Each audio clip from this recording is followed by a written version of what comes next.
When you think about your pet, what are some words that come to mind? Perhaps a playmate, confidant, companion, or maybe even a best friend. Pets, especially dogs and cats, can provide us with an opportunity for unconditional love and affection that we may not otherwise receive from human relationships in our lives. The emotional bond that forms between pet and owner can be extremely loving and caring, to the point that each other are relying on the other, almost like that of a significant other. On top of this deep emotional attachment, ownership of a pet can also assist in the achievement of trust, responsibility, and empathy towards others. So why doesn't everyone have a pet if they provide so much love and affection? To put it simply, pets are a big responsibility that need to be trained and provided for. Many people do not have the time, money, space, or want to put in the effort it takes to care for an animal. The big issue arises when those that own animals no longer want to care for their pets for a variety of reasons, resulting in many problems.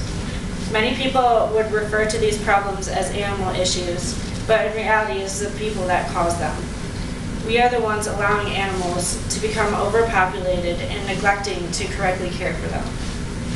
There are two different behavior factors that have caused the pet population to grow out of hand and resulted in many owners surrendering their pets: maintenance behaviors and sterilization. A lot of people do not think through the decision to adopt or purchase a pet from a pet store. All they see is a cute kitten or puppy and take it home without thinking about everything their new pet will require. So many people take home an animal without having enough time, money, or space for it and end up wanting to get rid of it. This is the reason that 8 to 10 million dogs are surrendered in the US, and of these 4 to 5 million are killed because there is nowhere for them to go. These numbers are shocking, but are surprisingly an improvement from the 1970s when there were 17 million dogs surrendered and many more killed as well. Knowledge about pets and methods to slow pet overpopulation are responsible for this decrease over the years. One in particular, pet sterilization, has become a much more common procedure within the last couple decades. Even so, people do not see the need to sterilize their animals for several reasons.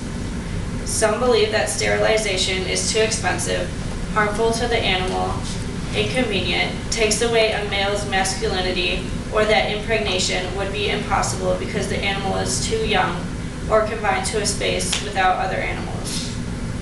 The fact of the matter is that there are way too many unplanned pet pregnancies, resulting in more animals being put in pounds or shelters, when there are many safe and low-cost options that can make spaying and neutering very affordable and inexcusable for pet owners to not take advantage of. There are also two environmental factors which result in the problem of pet overpopulation: shelter policy and the pet industry. Overall, shelters are not very appealing to prospective pet adopters. For starters, many shelters are located in out-of-the-way places that the average person is not even aware of. On the other hand, pet stores are usually in high-traffic areas, such as shopping malls, causing many more people to go to them to buy a pet.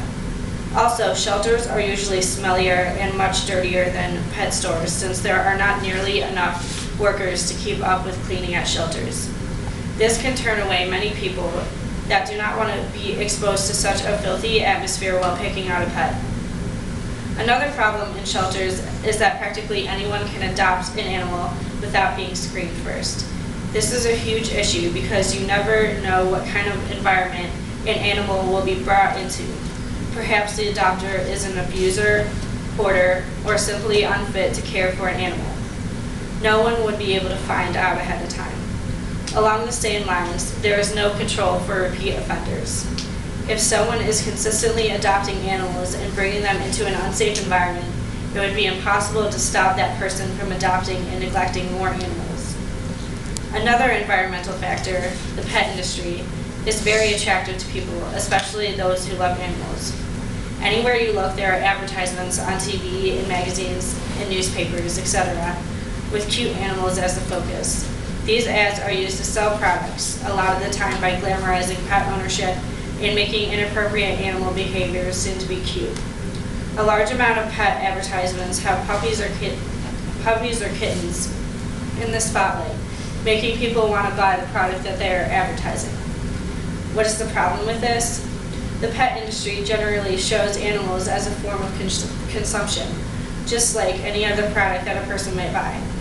Also, by showing bad behaviors by puppies or kittens as cute, people allow their young animals to display these behaviors as well.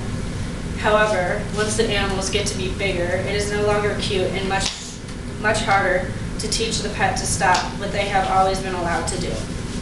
Therefore, some owners will simply surrender their animals once they are no longer considered cute, little puppies, resulting in more dogs and cats landing in shelters and pounds. So how can all of these issues be prevented?